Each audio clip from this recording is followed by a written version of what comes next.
Saudara, pagi hari ini kita akan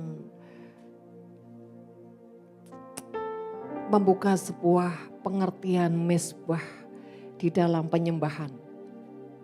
Minggu saya sudah sempat bicara sedikit tentang mezbah kehidupan.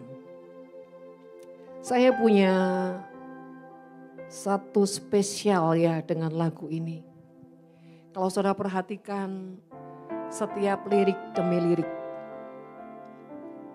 ada sesuatu yang benar-benar kalau kita merenungkan, kita menyelami, bicara tentang sebuah kedalaman. Saya akan coba menguraikan dari awal.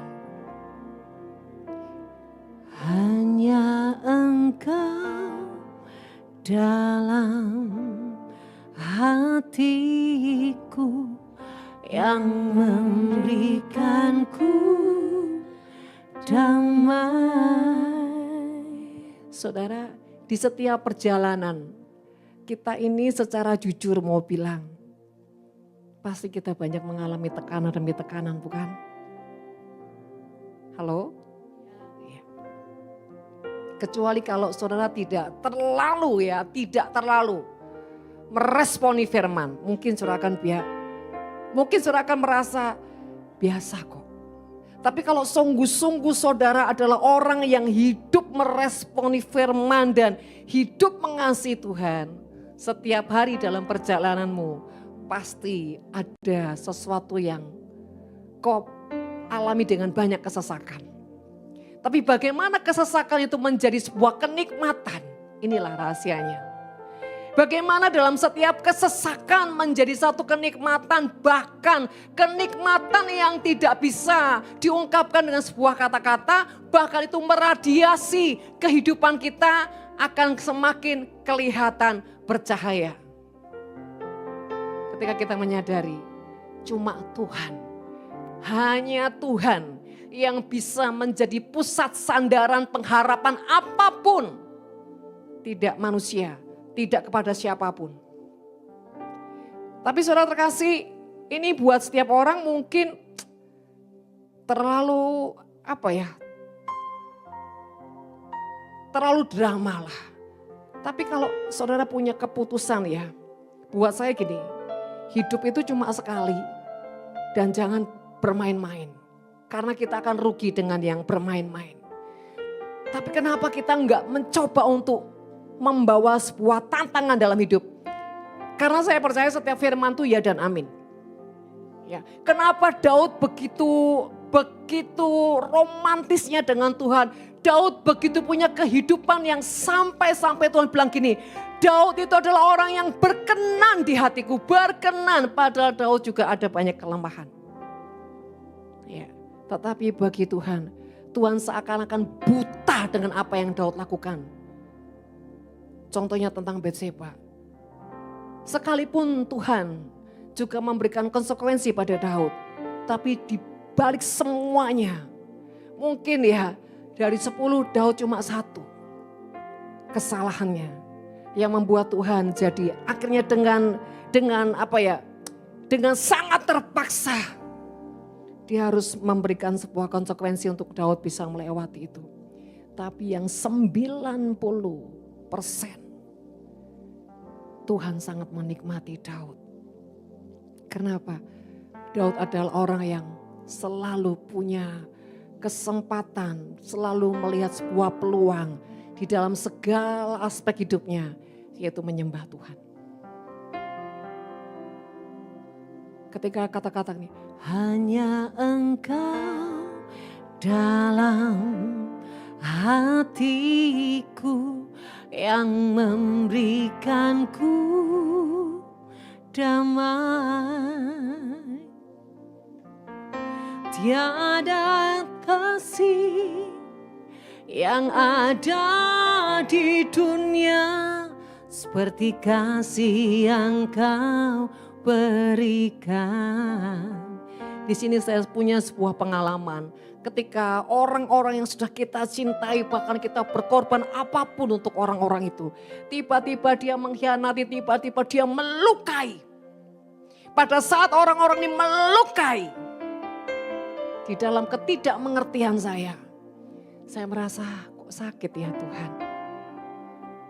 Ibaratnya sedikit pun tidak tersisakan apapun sudah aku persembahkan.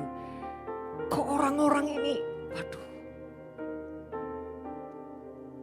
Tapi dibalik semua yang terlihat terasa sakit, ternyata Tuhan tuh sedang membawa saya di dalam kesendirian itu. Sehingga saya tidak lagi mencari manusia. Tapi dalam kesendirian itu, di dalam ketidakmengertian itu, tiba-tiba dia hadir, saudara. Dan benar-benar tanpa kata, tanpa apapun, menghembuskan damai sejahtera di hati saya itu dengan sebuah pengertian. Seperti itu juga nak, ketika aku mengalami sebuah pengkhianatan demi pengkhianatan. Ternyata ketika Tuhan izinkan sesuatu kita lewati, itu sedikit mungkin setitik daripada penderitaan Yesus. Supaya kita bisa mengerti rasanya dikhianati seperti apa. Dan supaya kita bisa menjadi pelaku firman di dalam kesejatian, di dalam kasih yang tanpa batas. Justru saudara, kalau saudara tidak pernah mengalami yang namanya Tuhan izinkan dipahitkan, saya percaya engkau akan terus terobsesi dengan kemanisan dunia yang sejujurnya itu membahayakan kita. Dikatakan memberikanku damai, artinya di dalam kesakitan itu ternyata di balik kesakitan yang ketika kita punya reaksi yang begitu tulus dan melepaskan segala pengampunan, damai sejahtera itu seperti air sungai yang mengalir begitu luar biasa. Tiba-tiba hati ini jadi sukacita. Bahkan air mata duka cita menjadi sukacita. Karena tiba-tiba dia hadir menggantikan semua suasana hati yang marah, kecewa. Tetapi ketika kita punya sebuah keikhlasan dengan pengertian yang dari Tuhan. Tiba-tiba justru di balik semua yang luka, yang sakit, kita menemukan cintanya. Kata-kata selanjutnya.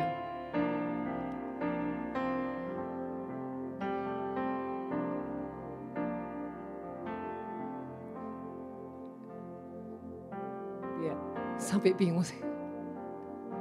Maka jiwaku pun memuji, aman di bait-Mu. Saudara, maka jiwaku. Saudara, di dalam jiwa itu ada apa, saudara? Kehendak, pikiran, dan perasaan. Semua menjadi satu paket.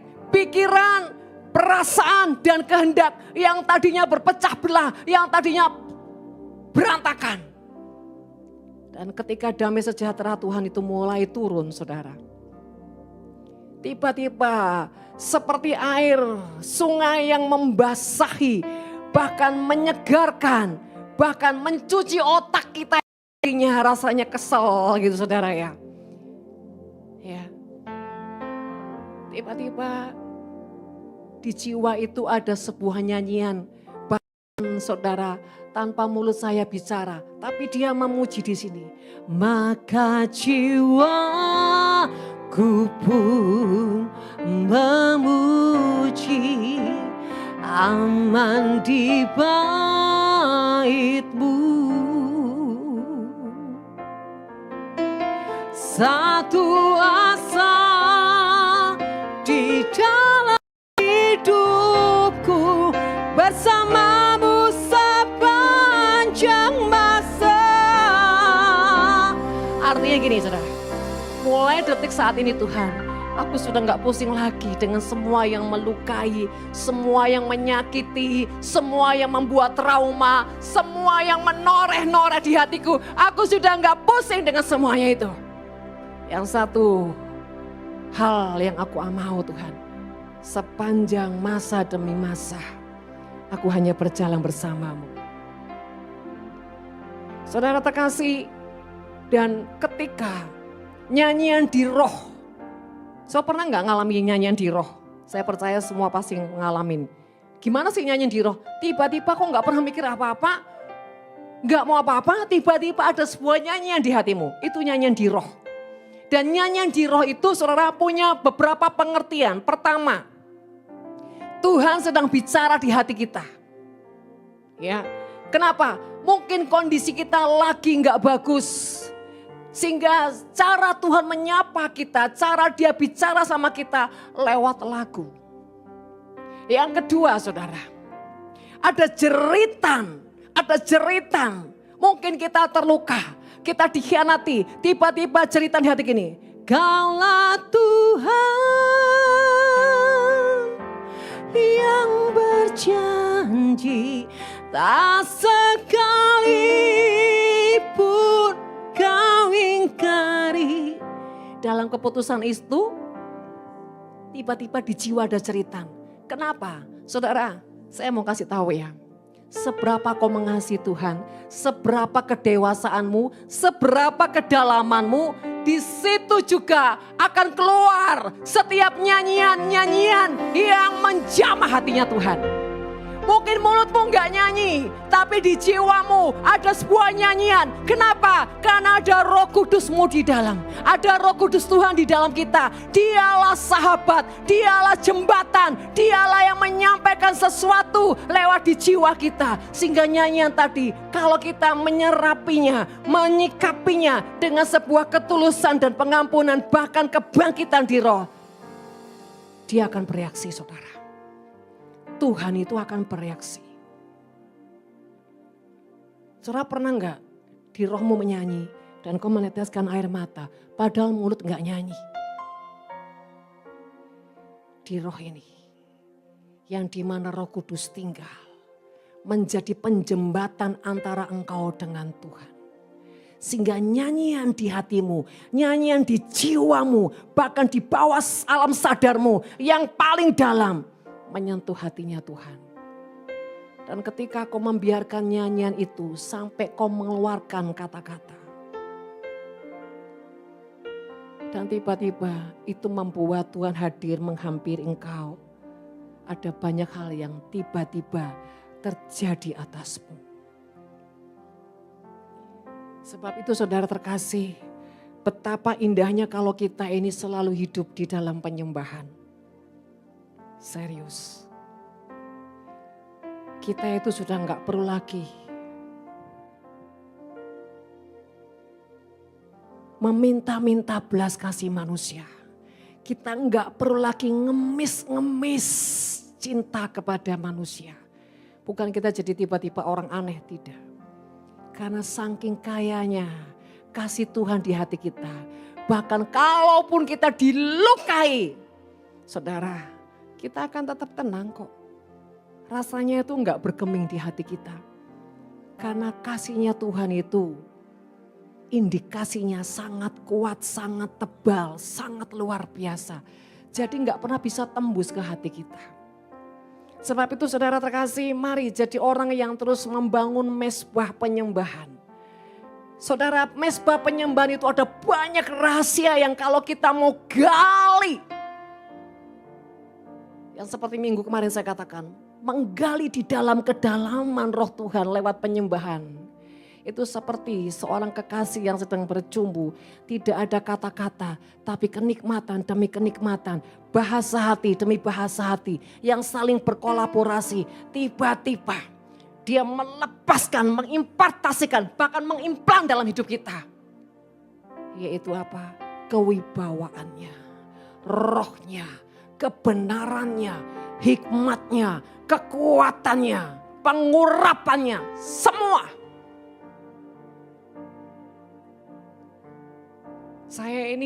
Kenapa saya ini berani ke pedalaman? Kalau dipikir secara otak manusia, kalau mikir lagi ya gila. Setiap kali kalau lagi jalan di portal saudara, khususnya di Kalimantan. Kalau jalan lagi di portal, mau jam 1, mau jam 12, mau jam 1, mau jam 2 harus turun ke bawah. Dan hadapi orang-orang yang mabuk-mabuk dan selalu bawa parang. Tapi aneh, sedikit pun saya enggak ada nyali takut. Sedangkan manajer semua takut ke bawah. Dan saya benar-benar itu juga enggak pernah mikir. Tiba-tiba saya hadapi gerombolan itu. Dan saya cuma diam, pandang satu-satu orang. Saya juga ngerti bahasanya mereka apa. Saudara, cuma di roh saya bicara. Tundukkan, taklukkan semua. Saya cuma bilang gini, buka. Tiba-tiba saudara, mereka satu-satu bubar dan buka portalnya. Tapi seringkali saya juga yang namanya parang begini, serius. Saya tenang, saya enggak ketakutan. Bayangin saya perempuan sendiri loh. Tapi berjalannya waktu saya sadar, itu semua Tuhan. Jadi kalau ada masalah-masalah gitu, selalu saya yang dipanggil untuk turun ke bawah. Kami itu ada di gunung yang paling tinggi, di Kalimantan. Dan saudara, beberapa kali saya ketemu dengan orang begitu, dia bermain-main parang di leher saya, 2 orang sambil puter-puterin saya. Saya cuma diem, tapi roh saya nyembah. Saya enggak tengkang-tengking, enggak. Saya nyembah, bahasa roh. Kiara payara shikina, santai, tetap tenang. Dan tiba-tiba yang satunya muntah-muntah karena mabuk. Yang satu tiba-tiba terpental sendiri. Dan ujung saya bilang, buka portal. 1 tahun saya di sana. Bukan waktu yang sedikit. Air seperti Milo yang tadi saya minum tadi. Benar-benar seperti Milo. Sampai anak saya bilang gini, Mami ada air galon, kenapa? Buat mandi, gak bisa. Sudah terkasih. Ketika Tuhan bawa saya naik sampai ke bangsa-bangsa. Dan tiba-tiba Tuhan bawa saya ke pedalaman, ke Papua, kemana. Yang satu hal yang saya aneh merasakan bahwa saya itu enggak pernah merasakan sebuah perbedaan. Mau di luar negeri, mau di kota, mau di pedalaman, buat saya sama semua. Serius, saya tetap bisa menikmati di mana Tuhan lempar hidup saya. Dan saya tidak merasa itu beban, saya nikmati. Bahkan seperti ini ketika saya lama enggak ke Papua, ada satu cerita, ada satu kerinduan untuk kembali ke sana. Dan saya satu kali pernah bilang sama Tuhan gini, Tuhan, kalau kau izinkan akhir hidup saya mau di sana saja. Kenapa? Terpikirlah dalam otak saya nih seperti Paulus. Paulus itu loh gak pernah takut saudara. Kenapa ya? Paulus itu begitu punya keberanian. Bahkan setiap kali dia mengalami aniaya yang mengerikan. Terancam kematian. Tapi kenapa dia begitu tenang? Setelah saya renungkan. Ketika orang yang selalu bergaul dengan Tuhan. Roh Tuhan yang setiap hari membungkus hidupnya. Terus menguasai, sampai menguasai. Sampai firman Tuhan berkata, hidupku bukan aku lagi. Melainkan Kristus yang tinggal di dalam aku. Hidup adalah mati. Ya. Jadi kalau mati itu untung. Asal jangan mati konyol, saudara. Makanya matilah sebagai pahlawan. Nah saudara, kembali lagi. Keintiman di dalam Tuhan membuat semua ketakutan itu bisa dikebaskan. Bahkan lihat apapun saudara ya, itu bisa punya ketenangan yang luar biasa. Dan khususnya kalau kita di dalam penyembahan seperti ini saudara ya. Seperti kita tuh bisa merasakan sebuah kedalaman yang saya katakan itu tidak bisa diungkapkan dengan kata-kata, sangat-sangat nikmat sekali. Apalagi kalau saudara menjiwai setiap nyanyian. Saya percaya setiap kita ini punya pengalaman-pengalaman dengan lagu-lagu tertentu. Amin. Ya coba next. Yang ku puja hanya dirimu satu yang selalu setia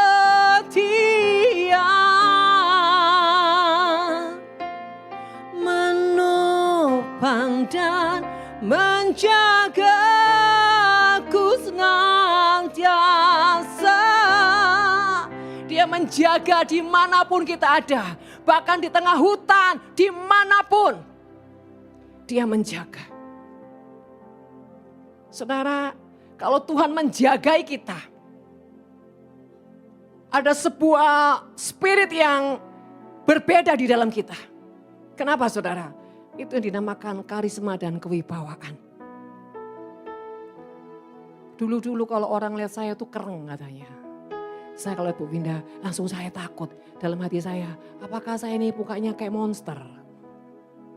Saya dulu tuh enggak ada senyumnya loh saudara.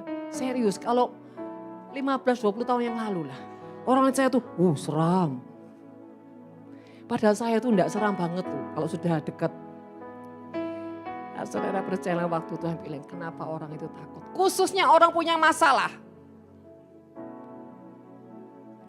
Begitu lihat jebret langsung menghindar. Dan saya bingung loh saudara. Saya ini mau baik-baik aja. Selalu ketakutan. Kalau Krisanti enggak kok ya Kris.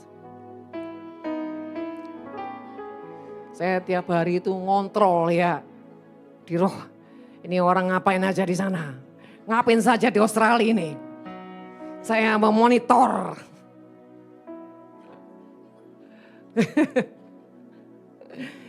Nakal ini ya. Pergi gak pamitan ya, tiba-tiba ngilang.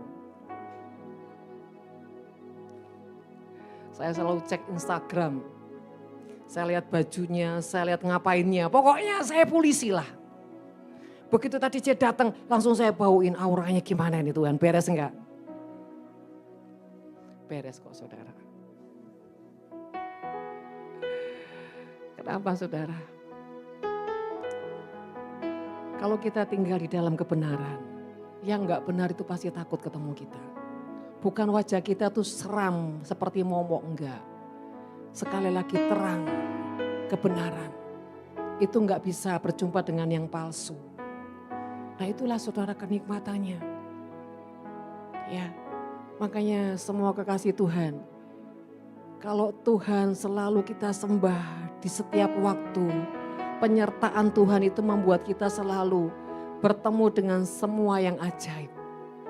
Ya, saya tuh makanya nggak pernah takut sendiri, mau jalan kemana, mau keluar negeri, mau kemana nggak pernah takut sendiri. Ya, karena apa? Karena roh Tuhan itu.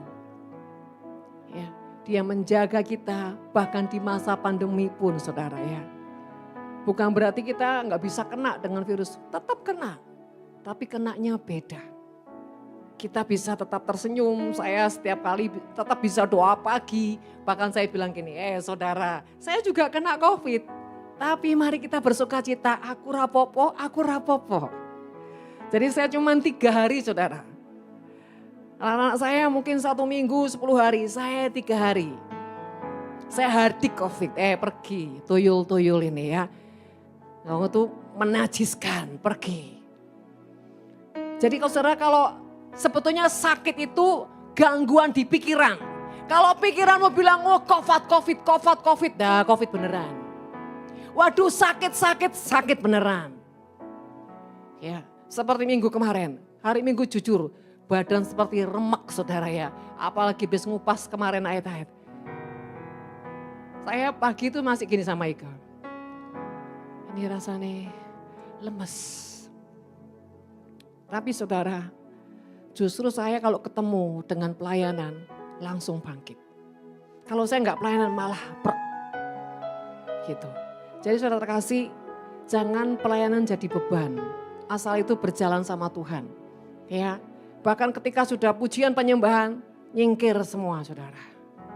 Nah saudara terkasih, itu kenapa? Karena pikiran kita enggak fokus dengan penyakit, enggak fokus dengan kelemahan, enggak fokus dengan keadaan. Pikiran kita semuanya hanya fokus dengan Tuhan. Kehendak Tuhan, hadirat Tuhan, kuasa Tuhan. Bahkan saya percaya di tengah pujian ada kuasa untuk membuka pintu surga. Amin. Ya, saudara terkasih, makanya di lagu ini selalu saya punya satu kenikmatan kemesraan bersama Tuhan. Dan lagu ini mau dibilang setiap hari menyanyi di roh saya. Mau saya tidur, mau saya mandi, mau saya ngapain. Makanya kan sering keluar. Mungkin orang yang dengar, kok bosen ya Mami. Tapi itulah hidup kok. Hidup yang gak bisa dipungkiri, gak bisa kali bahkan gak bisa dihindari. Seperti itulah. Yang kupuja hanya dirimu satu yang selalu setia menopang dan menjagaku senantiasa. Ini harapan, ini kerinduan, ini keinginan yang sangat kuat. Biar hidupku membawa kemuliaan bagimu,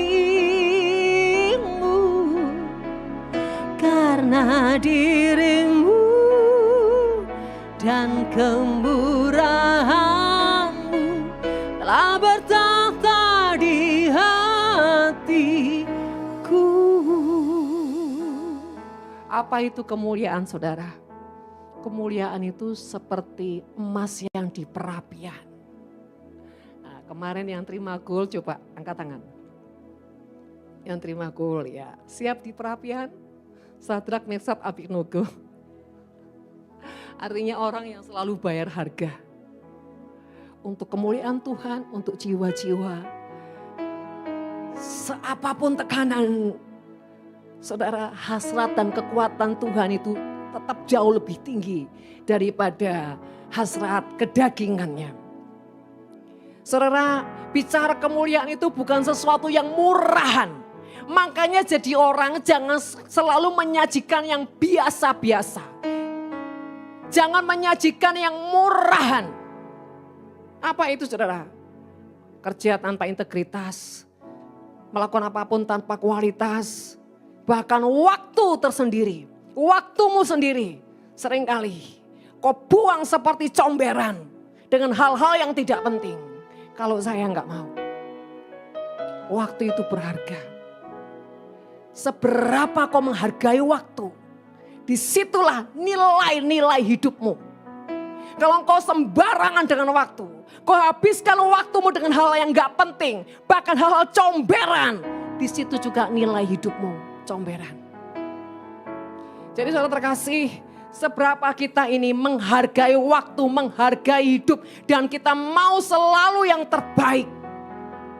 Percayalah saudara, engkau spesial di mata Tuhan.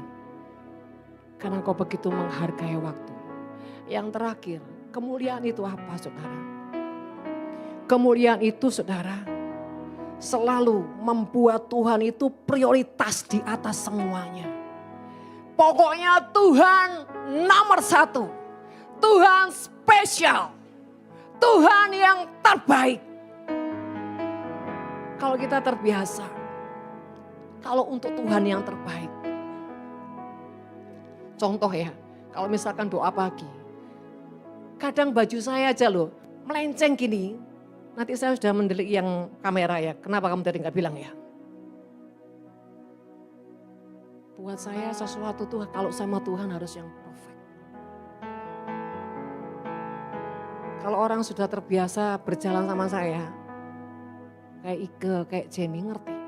Selera saya gimana? Maunya saya seperti apa? Saudara percayalah, kita ini ya, segerombolan ini. Kalau mau bilang jujur, yang dekat, yang paling mau dekat itu enggak akan terlalu banyak. Karena apa? Mengerikan kalau dekat terlalu banyak. Bisa dikuliti. Makanya saya tahu orang-orang yang mau dekat, mau enggak, mau dekat, mau enggak. Saya ngerti. Karena takut dikuliti. Saudara, sebetulnya bagus enggak dikuliti itu? Halo? Bagus. Kenapa kok bagus, saudara? Karena engkau emas yang murni. Bukan lapisan. Bukan monel. Tapi sakit. Saudara, demikian juga kalau kita sama Tuhan. Kita suka di hadiratnya, tapi kita nggak mau direndam di perapian. Kenapa? Sakit Tuhan. Seringkali kita nggak siap dengan sakitnya. Tapi itu tergantung cara berpikir kita. Kalau kita cuma pikirnya sakit, waduh ngeri, aduh. Tapi kalau kita mengerti, di balik semua itu ada sesuatu yang luar biasa. Dan bagaimana kita punya keputusan. Contoh ya saudara, kemarin aja seperti mawar-mawar itu. Kalau mau gampang-gampang, wis gampang-gampang.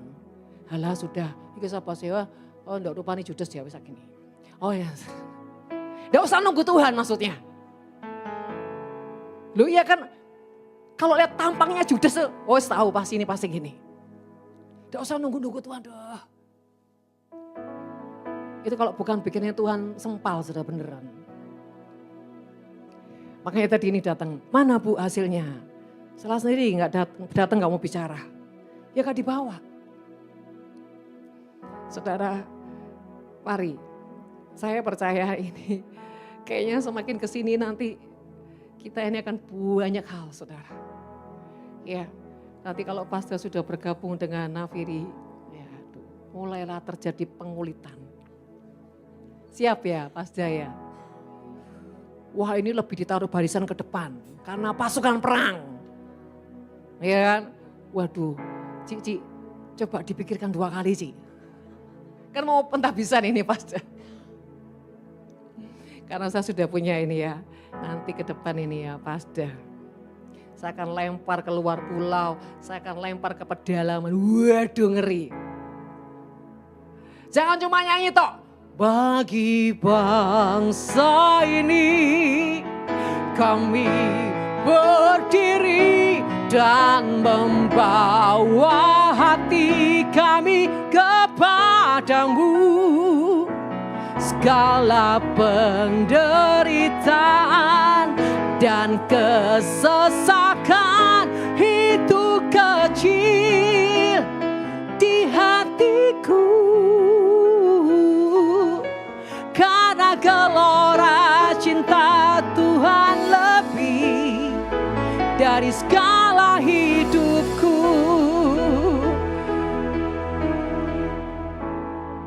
Guyu aja sini. Untung separuh ini wis pulang, selamat. Saudara kita ini harus jadi orang yang berani.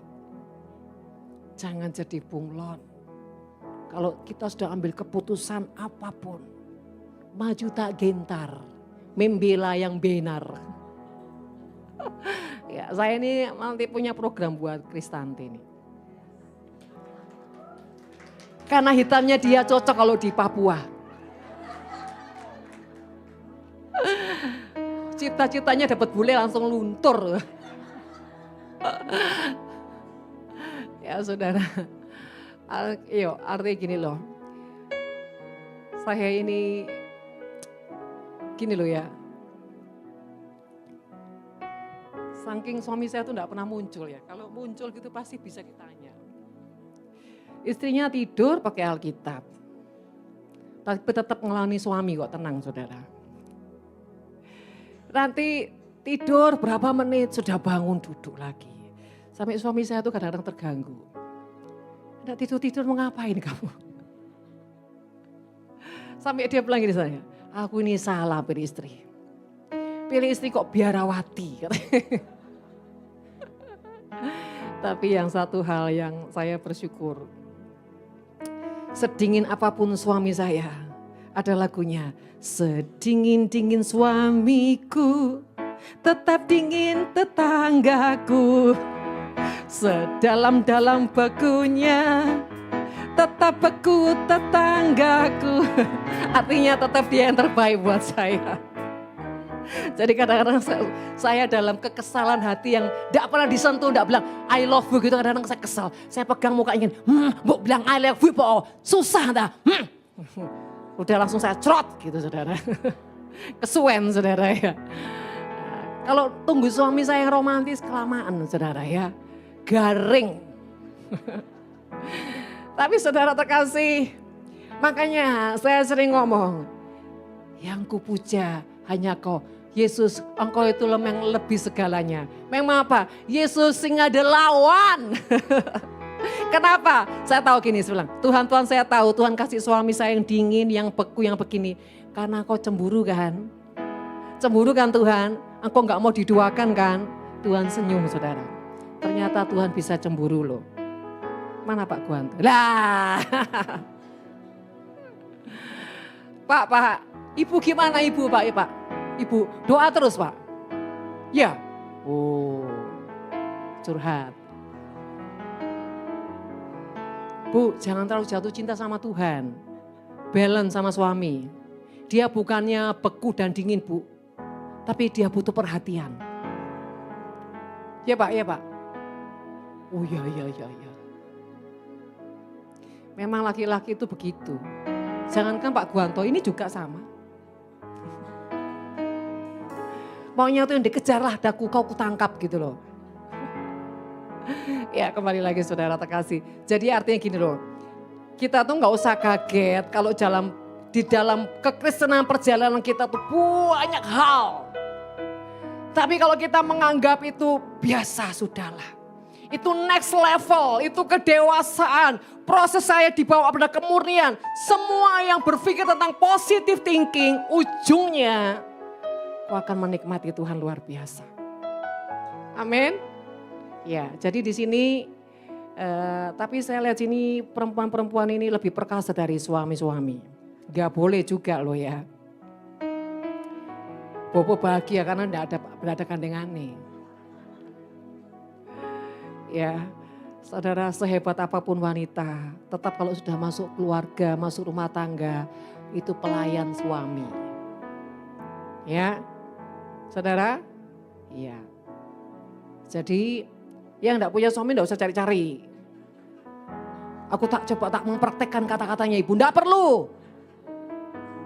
Yang masih seperti Shirley, seperti Bu Ayu, ya, seperti siapa lagi? Bu Lucy, ya, saudara. Mari, kadang-kadang yang kecil, yang sepele, kita remehkan, tapi di balik itu penting sekali. Contoh ya. Misalkan, saudara sakit hati karena suami nggak pernah sentuh, nggak pernah bilang I love you, nggak pernah bilang sayang, nggak pernah dirangkul gitu kata Bu Nuni. Aku loh nggak pernah dipeluk-peluk gini Bu, cuma kapan nangisin di depan gini toh. Terus jadi drop sama Tuhan. Rugi. Justru kalau nggak dapat dari suami, carinya ke Tuhan. Amin. Ya, sudah dapat ke Tuhan, impartasikan ke suami, maksudnya gitu loh. Ngecas dulu ke Tuhan, dapat, yes sukacita, baru peluk suaminya. Kenapa? Suami itu juga perlu diimpartasikan yang dari Tuhan. Tapi kamu kalau kesel, nggak datang ke Tuhan dulu kesel, terus kamu peluk suamimu, nantilah ngungkit-ngungkit. Gak inget omongan Ibu Winda, gak inget di gereja toh. Pak Susilo, ya. Pak Susilo ya podo ae. Saya tuh lihat laki-laki yang beku tuh kadang-kadang ya rada-rada enek. Gitu. Tapi bagusnya apa bagusnya? Orang wedoan. Ya apa wedoan ku wis tuwek. Makanya saudara, kita punya Yesus itu pokoknya luar biasa. Penghiburan, kekuatan, sukacita bahkan menambah energi saudara. Nah kalau yang kurang-kurang anggur baru kalau kita selalu bersama Yesus. Itu akan luar biasa. Amin saudara. Bahkan semua laki-laki yang beku, yang dingin, yang adem ayem. Tidak usah patah hati. Kalau istrinya adalah istri yang bijaksana. Justru kau diciptakan ketemu sama yang beku adem ayem ini supaya kau menghamiri dia. Ya, gitu ya Bu Lucy ya. Kalau lihat Pak Petrus ini saudara, Susi bosen nih, beku. Ya, padahal di hatinya tuh enggak kayak gitu loh. Setia, cinta, wah mengabdi sama istri. Cuma enggak banyak kata-kata. Tapi ini Pak Sentosa, aku ini sayang kok, sayang.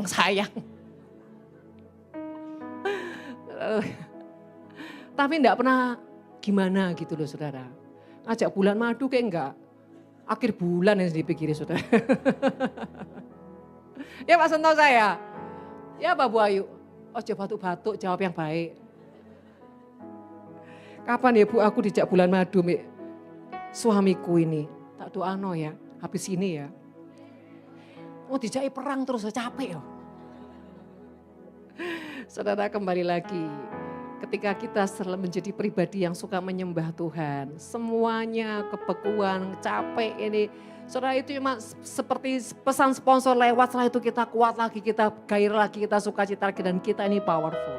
Sebab itu terus tingkatkan penyembahanmu demi penyembahan terus dengan Tuhan, maka engkau akan jadi orang yang lebih dahsyat. Amin. Yuk kita akan siapkan hati kita terus ngalamin Tuhan.